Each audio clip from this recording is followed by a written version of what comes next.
Hello guys, welcome back to our channel Naveena blogs. అందరూ ఎలా ఉన్నారు? బాగున్నారా? ఈరోజు వీడియో వచ్చేసి ఏంటంటే, నేను మా అక్కని ఒక స్వీట్ అడిగానండి, నాకు తినాలనిపిస్తుంది అని. ఓకే అన్నారు. ఆ స్వీట్కి వచ్చేసి మెయిన్ ఇంగ్రీడియంట్ అయితే బియ్యం పిండి అలాగే షుగర్ అండి. మా ఇంటికి యాక్చువల్గా ఒక రిలేటివ్ అయితే వచ్చారు ఆ ఆంటీ ఆ స్వీట్ చాలా బాగా చేస్తారంట.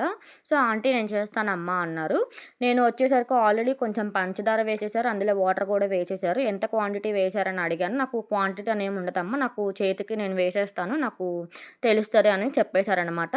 సో నేను వచ్చేసరికి పాకం అయితే పెట్టేశారు. ఈలోపు అక్కని కొబ్బరి పీసెస్ని చిన్న చిన్న పీసెస్గా కట్ చేయమని చెప్పారు. అలాగే జీడిపప్పును కూడా చిన్న చిన్న పీసెస్గా కట్ చేయమని చెప్పారండి. సో అక్క అయితే ఆ పని చేస్తున్నారు. నేను అడిగాను ఆంటీని, ఎంత పంచదార వేశారా అంటే మాకు కప్పుతో ఒక కొలత తెలియాలి కదా అని చెప్పేసి అడిగాను. ఆంటీ ఏమన్నారంటే, మీరు చేయాలి అనుకుంటే కనుక ఒక కప్పు పంచదార తీసుకోండి అమ్మ, ఒక కప్పు పంచదారకి 2 కప్పు వాటర్ వేసేసి అందులో పాకం అనేది పట్టాలని చెప్పారు. సో ఓకే అన్నాను. ఇప్పుడు మీరెంత వేసుకున్నారని అడిగాను. ఆంటీ వచ్చేసి నాకు ఒక పావు కేజీ దాకా నేను పంచదార అయితే వేసేసానమ్మా, నాకు తెలిసి పావు కేజీ పైనే ఉంటుంది అనేసి అన్నారు. సో దానికి ఎంత పిండి వేయాలని అడిగాను. పిండి ఎంత వేయాలనేది ఏమి ఉండదమ్మా, ఆ పాకం చూస్తే తెలిసిపోతుంది. ఆ పిండి వేసేటప్పుడే మనకు అర్థమైపోతుంది, పాకం పట్టేటప్పుడు కలిపేటప్పుడే అర్థమైపోతుంది ఎంత పిండి వేసుకోవాలనేది. ఆంటీకి అయితే ఒక ఐడియా ఉండిపోయిందనమాట. సో ఇక్కడ అక్క వచ్చేసి నెయ్యి అయితే వేశారండి. ఎందుకు అంటే ఇందాక కట్ చేశారు కదా కొబ్బరి పీసెస్ అనేవి, అందులో వేయించడానికి అనమాట. సో ఆంటీ అయితే పాకం దగ్గర పడిందా లేదా అని చెక్ చేస్తున్నారు. ఒక 2 మినిట్స్ ఆగితే పాకం దగ్గర పడిపోతుందని చెప్పారనమాట. ఇక్కడ వచ్చేసి అక్క అయితే కొబ్బరి పీసెస్ వేశారండి అందులో. సో ఇలా ఈ ప్రాసెస్ అయితే జరుగుతుందండి. నేను ఆంటీని అయితే అడిగాను ఎంత క్వాంటిటీ తీసుకోవాలి ఏంటి అనేది. క్వాంటిటీ అయితే ఏముండదమ్మా, ఇంత పంచదార వేసుకో, ఇంత అంటే ఆ పంచదార మునిగే అంతవరకు వాటర్ అయితే వేసుకో. ఆ వాటర్ వేసుకున్న తర్వాత పాకం బాగా దగ్గర పడాలి. పడిన తర్వాత పిండి అందులో వేసేసుకుంటే మనకి పిండి తిప్పేటప్పుడు తెలిసిపోతుందని చెప్పారనమాట. సో నేను ఆ ఐడియాని అయితే మైండ్లో పెట్టుకున్నాను. నెక్స్ట్ టైం నేను ఎప్పుడైనా చేసేటప్పుడు నాకు యూజ్ అవుతుంది అనేసి. సో ఆంటీ అయితే ఆ పాకం అంతా కూడా దగ్గర పడేసింది అని చెప్తున్నారు. ఒకసారి చెక్ చేశారో దగ్గర పడిందా లేదా అనేసి. సో దగ్గర పడిందని చెప్పారనమాట. సో ఇంకా పిండి వేసుకుందాం అనేసి అన్నారు. ఆ పిండి మొత్తం కూడా ఆంటీ జల్లెడ పట్టారండి.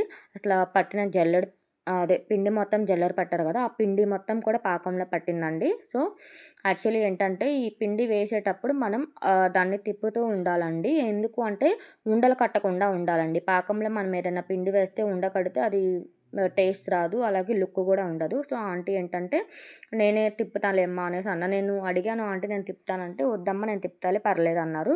సో ఆంటీ మొత్తం పిండి వేసేసుకున్నారు. మొత్తం కూడా అలాగా ఉండలు లేకుండా తిప్పుతూ ఉన్నారండి. సో కొంచెం కొంచెం పిండి వేసుకుంటూ దాన్ని తిప్పుతూ ఉన్నారండి, ఉండలు కట్టకుండా నీట్గా మొత్తంని. అసలు ఎంత బాగా చేశారంటే అంత బాగా చేశారండి. నాకు చూడ్డానికి 2 కళ్ళు సరిపోలేదు. అసలు ఈ వీడియో అయితే నాకు ఒక 1 అవర్ లేదా హాఫ్ అన్ అవర్ అలా వస్తుందనుకున్నాను. లేదండి 10 మినిట్స్‌లో అయితే కంప్లీట్ అయిపోయింది. ఈ స్వీట్ కూడా కంప్లీట్ అయిపోయింది నాకు. వీడియో 10 మినిట్స్ కంప్లీట్ అయిపోయింది. స్వీట్ కూడా నాకు 10 మినిట్స్‌లో కంప్లీట్ అయిపోయింది. అసలు ఎంత బాగా వచ్చిందంటే అంత బాగా వచ్చిందండి. ఒకసారి మీరు కూడా ట్రై చేసి చూడండి ఇలాగా ఈ స్వీట్‌ని. చాలా అంటే చాలా బావుందండి. స్మెల్ అయితే చాలా బావుంది. ఇంకా టేస్ట్ చేసిన తర్వాత ఇంకెంత బావుంటదో నేను వెయిట్ చేస్తున్నాననమాట టేస్ట్ చేయడానికి. నాకు ఆ స్మెల్‌కి నాకు నోరు ఊరిపోతుంది. ఇలా ఈ ప్రాసెస్ చూస్తున్నారు కదా ఈ వీడియోలో, ఒకసారి మీరు కూడా ట్రై చేసి చూడండి. ఇలాగా అక్క అయితే ఫస్ట్ నెయ్యి వేసుకున్నారు కదండీ! నెయ్యిలో కొబ్బరి పీసెస్ వేశారు. అవి కొంచెం ఫ్రై అయిన తర్వాత జీడిపప్పు అనేది వేశారండి. ఇప్పుడు ఆ 2 బాగా బ్రౌన్ కలర్‌లో వచ్చేంత వరకు వేయించుకోవాలి. ఈలోపు పిండిలో అక్కని కొంచెం యాలక్కాయల పౌడర్ వేయమని చెప్పారు ఆంటీ. సో వేశారు అక్క. ఎందుకు అంటే స్మెల్ బావుంటుందంట ఆ స్వీట్‌కి, యాలక్కాయల పౌడర్ బాగా మెయిన్ అంటండి. సో ఆంటీ వేయమని చెప్పారు. అసలు యాలక్కాయల పౌడర్ వేసిన తర్వాత స్మెల్ ఇంకా బావుందండి, చాలా బాగా అదిరిపోయింది. సో ఇంకా ఉన్న పిండి కూడా మొత్తం పట్టిందండి ఆ పాకంలో. సో ఆంటీ అయితే ఆ పిండి మొత్తం కూడా వేసేసి ఉండలు లేకుండా, ఎక్కడ ఒక ఉండ కూడా లేకుండా నీట్‌గా ఆ పిండిని మొత్తం కూడా తిప్పుతూ ఉన్నారండి. సో ఇలా ప్రాసెస్ అయితే అయిపోయింది. నేను ఇంతకీ స్వీట్ అంటున్నాను కానీ అసలు ఏం స్వీట్ చేస్తున్నారో ఆ స్వీట్ నేమ్ అయితే నేను మీకు చెప్పలేదు. సో చూస్తుంటే మీకైతే అర్థమైపోయి ఉండాలి. మీకు కానీ ఈ స్వీట్ నేమ్ తెలిస్తే గనక నాకు కామెంట్ సెక్షన్‌లో కామెంట్ చేయండి. నేనైతే ఈ స్వీట్ నేమ్ అయితే చెప్పను. మీరు కామెంట్ సెక్షన్‌లో కామెంట్ చేయండి స్వీట్ నేమ్. అది కరెక్టా లేదా అనేది నేను మీకు కామెంట్ సెక్షన్‌లో రిప్లై ఇస్తాను. ఓకేనా?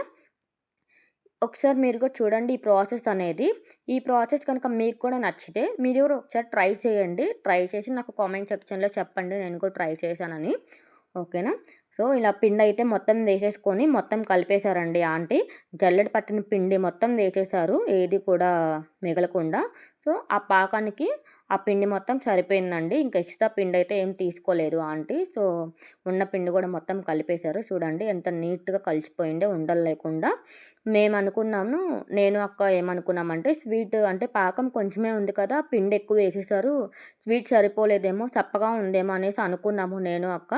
ఆహా! లేదండి. స్వీట్ చాలా అంటే చాలా సరిపోయింది. ఎగ్జాక్ట్‌గా కరెక్ట్‌గా స్వీట్ ఉంది. అలాగే పిండి కూడా కరెక్ట్‌గా వేశారండి. అదిగోండి చూడండి అక్క చూస్తున్నారు డౌట్ పడి మళ్ళీ. దాన్ని టేస్ట్ కూడా చేశారు అక్క. స్వీట్ సరిపోయిందా లేదా అని. సరిపోయిందండి. నేను కూడా టేస్ట్ చేశాను. అక్క టేస్ట్ చేశారు కదా అని నేను కూడా టేస్ట్ చేశాను. కరెక్ట్‌గా ఎగ్జాక్ట్‌గా సరిపోయిందండి స్వీట్ అయితే. సో, ఈ ప్రాసెస్ అయితే అయిపోయింది కదా! తర్వాత మనం నెయ్యిలో వేయించుకున్న జీడిపప్పు, అలాగే కొబ్బరి ముక్కలు కూడా అవి 2 కూడా ఈ స్వీట్‌లో వేసేసాము. వేసేసిన తర్వాత దాన్ని ఒకసారి మళ్ళీ కలిపారండి ఆంటీ. ఆ నెయ్యిలో వేపిన జీడిపప్పు కానివ్వండి, లేకపోతే కొబ్బరి పీసెస్ కానివ్వండి, అవి 2 కూడా ఇందులో వేసిన తర్వాత స్మెల్ ఇంకా అదిరిపోయిందండి. నాకైతే అసలు చాలా ఎక్సైట్‌మెంట్‌గా ఉందనమాట. ఎప్పుడు తింటానా అనేసి ఆ స్వీట్ అయితే. చాలా అంటే చాలా ఎక్సైట్‌మెంట్‌గా ఫీల్ అవుతున్నాను. చూడండి ఎంత బావుందో. అసలు నాకు వీడియో వాయిస్ ఓవర్ ఇస్తున్నప్పుడు కూడా నాకు నోరు ఊరిపోతుంది. మళ్ళీ ఆ స్వీట్‌ని చూస్తుంటే నాకు మళ్ళీ ఆ స్వీట్ తినాలనిపిస్తుంది. అంత బావుంది. సో, మనము ఎప్పుడైనా ఇలాగా తినాలనిపించినప్పుడు ఇన్‌స్టంట్‌గా ప్రిపేర్ చేసుకోవాలి అని అనుకున్నప్పుడు ఈ ప్రాసెస్‌లో ఒకసారి మీరు కూడా ట్రై చేయండి. చాలా ఈజీగా అయిపోయిందండి ఈ స్వీట్ అయితే. నేను స్వీట్ అసలు సరిపోతుందా లేదా అనుకున్నానండి. చాలా చాలా ఎగ్జాక్ట్‌గా మ్యాచ్ అయిపోయిందండి ఆ స్వీట్ కూడా. సో, అక్క, నేను చాలా బాగా హ్యాపీగా ఫీల్ అయ్యాము. స్వీట్ సరిపోయింది. అలాగే టేస్ట్ బావుందనేసి. సో, నేనైతే టేస్ట్ చేసేసానండి. చాలా అంటే చాలా బావుంది. ఈ స్వీట్ నేమ్ అయితే నేను చెప్పలేదు. ఒకసారి మీరు కామెంట్ సెక్షన్‌లో కామెంట్ చేయండి. అలాగే ఈ వీడియో గనక మీకు నచ్చినట్టే లైక్ చేయండి, షేర్ చేయండి, అలాగే సబ్స్క్రైబ్ చేసుకోండి. బాయ్.